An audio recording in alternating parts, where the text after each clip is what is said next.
Hello friends, welcome back, and again I'm here with another topic of literary elements.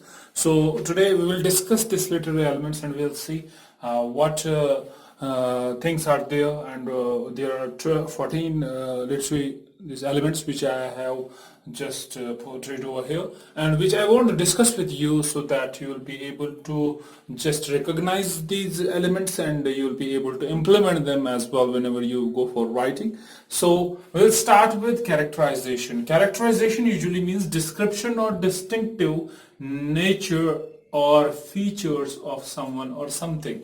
When you characterize, likewise you might have seen a question being asked in the examination, write the character sketch of any character in the novel, any character in the play, any character in the story. You need to just see the nature. You need to write the features, what kind of features that person have. So first of all, it's very important to see characterization, how a writer portrays the characterization, how he portrays the characters in his or her work. So that is the main thing. The a character, if you might have seen the movies, if every character would have been strong, it would have been impossible to decide who is the hero and who is the heroine, who is the villain. No, this is not this can't happen. So we have weak characters, we have strong characters, so that characterization have to be kept in mind whenever you go on for writing something. Second is narrator.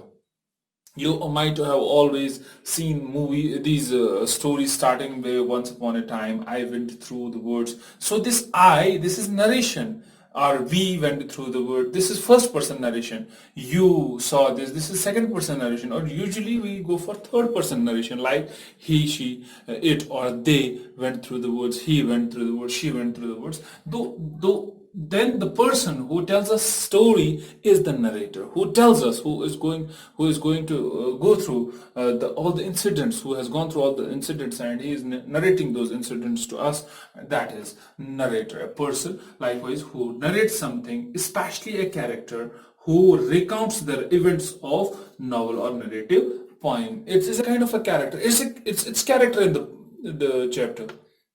It's not you will exclude it from the characters, though no, narrator itself is a character in the story.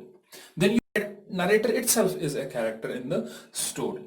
Then you have protagonist. Protagonist means which you call heroine in movies, or which you call hero in novels or drama. That person is known as protagonist. We see a leading character among the major characters with positive attributes. You might have seen in movies, in other things, heroes are those persons who you not usually think about themselves. They think about others, they think about poor, they think about every mankind, or even animals. You might have seen in different Hollywood movies that these protagonists, or we can say heroes, what they think about other living beings, or we can say non-living things as well. So it is a main character of a novel or a movie or a story with positive attributes. The main thing is that it should have positive attributes. Positivity should be an optimistic.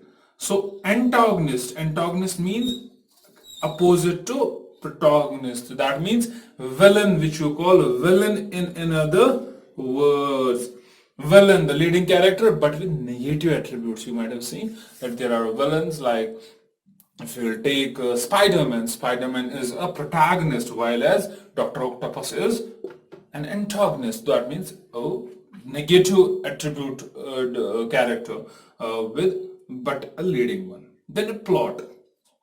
What does a plot means? Like you call a piece of land as plot as well. That means it's a kind of a base through which we just make different buildings, on which we make different buildings. That means it's base, and from there we start. So in this story, it is same thing, sequence of events in the play, novel, film, or any other work. Sequence of events, as the events will go on. Like you have a plot, you just lay foundation stone. After that you start working, you have plinth. After that you just start the work of bricks, then you fasten the windows. So it's sequence wise work. Same is the case in these movies and plays and stories, that there is sequence of events which is known as plot. Then we have setting. Setting means what kind of place or what kind of culture, what kind of thing is portrayed in the poem. That means the place or a type of surrounding where something is positioned, or even where an event takes place. Likewise, if you will see that Dr. Octopus, or we can say this Spider-Man, setting of Spider-Man is in a big, this we can say city where Dr. Octopus wants to destroy everything. But this person, Spider-Man, he wants to stop him from doing this.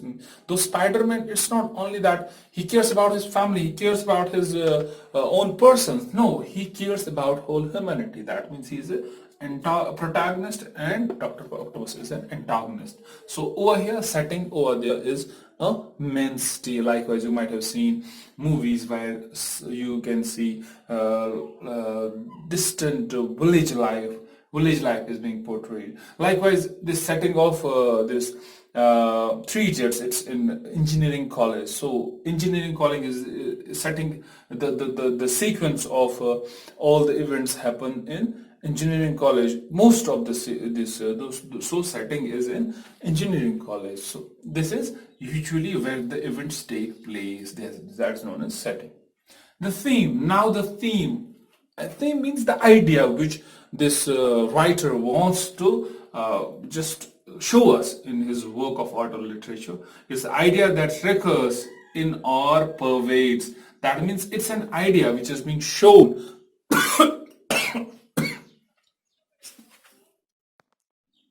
Sorry. It's an idea which is being shown by the writer. So that is theme. Now the tone. Likewise, if somebody talks with us with a harsh tone, we usually say, please calm down, or we can say, please change your tone while talking. So it's a kind of an attitude through which a writer portrays a subject, or we can say he presents something to the audience, whether in harsh tone, likewise, if he presents satire, it will be in a kind of an harsh or funny tone. So the audience, it is the writer which wants to make this audience feel through his words, through his presence of words, through his choice of words, what kind of tone he presents, whether it is funny tone or whether it is harsh, whether it is good or an emotional, whatever tone it may be. Now we have motive. Motive means those images, sounds, actions or other figures that has symbolic significance or contributes towards the development of the theme. Motive means all those images, all those symbols or all those actions which come under all those figures which come under through sequential action. So all those symbols, those kind of figures, what they help us to develop theme in a very strong manner. Those symbols, those we can say actions, those sounds, those images, they are known as motives. Now mood. It's a literary element that evokes certain feelings or vibes in a readers through words and description and an emotional setting that surrounds the readers. Whenever you read any kind of literary work, or we can say whenever you watch a movie, your mood change according to the sequence of action. Because if it's an emotional this scene over there, you will be emotional as well, your mood will change as well. If it will be a funny thing, you will feel funny as well at that time. You will be smiling and you will be happy at that very time as well. Coming to 11th part, it's diction. Diction means style of speaking or writing determined by the choice of words by a speaker or a writer. Diction means what kind of style a person uses. It's the personal aspect, or we can say a professional aspect as well, because a writer, what kind of style he chose or what kind of style he has to pick up the choice to choose words or to choose anything or to choose themes, that is diction. That is part of literary elements, which is diction. Now, point of view. You might have heard always be talking about what is your point of view regarding this? What is your point of view regarding this? That is an angle of considering things. What is your angle of considering things? Or what is your opinion or feelings towards an individual involved in a situation or towards an action which has happened? Whatever thing it is, what is your point of view? That means what is your opinion? Simply your opinion regarding anything, whether it will be a person or anything, any action. That feeling or that opinion is your point of view. Now, climax. Climax means the turning point.